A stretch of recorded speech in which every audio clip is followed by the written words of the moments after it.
চলো আজকে বানিয়ে নেব একটা সাউথ ইন্ডিয়ান রেসিপি। আর এই জন্য প্রথমেই আমি এখানে হাফ কাপ সেদ্ধ চাল আর 1.5 কাপ আতপ চালকে ভালো করে ধুয়ে 1 চামচ মেথি দিয়ে ভিজিয়ে রেখে দিয়েছি। তারপর 1 কাপ বিউলির ডাল, 1 চামচ ছোলার ডাল আর 1 চামচ অড়হর ডাল নিয়ে সেটাকেও ভালো করে ধুয়ে ভিজিয়ে রেখে দিচ্ছি 8 থেকে 9 ঘন্টার জন্য। এরপর 8 থেকে 9 ঘন্টা পরে চাল আর ডাল দুটোই খুব সুন্দরভাবে ভিজে ফুলে উঠবে। আর তারপর এটাকে আমি বেটে একটা পাত্রে নিয়ে নিচ্ছি। আর তারপর এটার মধ্যে ইনো মিশিয়ে এটাকে ভালো করে ফেটিয়ে আবার এটাকে প্রায় 10 থেকে 12 ঘন্টার জন্য রেস্টে রেখে দিচ্ছি।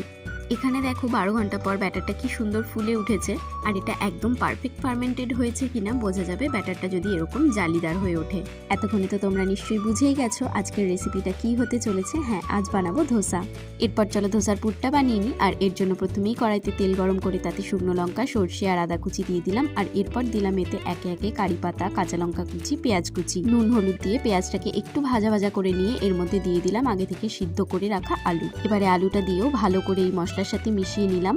আর এই পর্যায়ে যদি একটু ওপর থেকে জল ছিটিয়ে দেওয়া যায়, খুব বেশি না, একদম অল্প পরিমাণে, তাহলে কিন্তু আলুর টেক্সচারটা খুব সুন্দর আসে। আর সবশেষে ছড়িয়ে দিলাম খানিকটা ধনেপাতা। এরপর গ্যাসে একটা ননস্টিকের প্যান বসিয়ে সেটাকে গরম করে তার মধ্যে অল্প জলের ছিটে দিয়ে অল্প ঠান্ডা করে নিলাম। তারপর প্যানের মধ্যে ধোসার ব্যাটারটা ভালো করে স্প্রেড করে দিলাম। আর এটা যেন ভালো করে ক্রিস্পি হয় সেই জন্য ওপর থেকে ছড়িয়ে দিলাম অল্প তেল। আর এরপর এর মধ্যে দিয়ে দিলাম ওই করে রাখা আলুর পুরটা। ধোসাটা যখন রেডি হয়ে যাবে তখন ওর ধারগুলো কিন্তু একা একাই প্যান থেকে উঠে আসবে।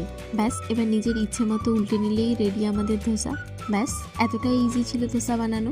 আজকের মতো ভিডিওটা তাহলে এখানেই শেষ করছি। দেখা হবে নতুন একটি ভিডিওতে।